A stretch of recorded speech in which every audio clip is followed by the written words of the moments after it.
welcome you to Mactan, Cebu in Lapu-Lapu City. Time check for convenience, it is on 46 minutes past the hour of 2 in the afternoon.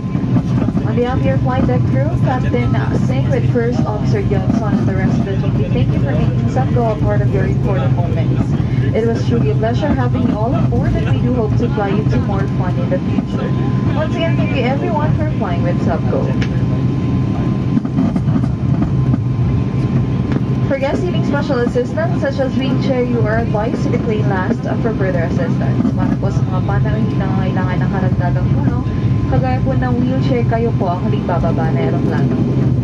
Due to the aircraft's weight and balance restrictions, guests are requested to deplane by rows. As soon as the passenger door has been opened, we shall be deplaning 2 rows at a time, starting at the back. On the ground, we advise our guests to stay clear of the wings, propellers, and engines. Thank you.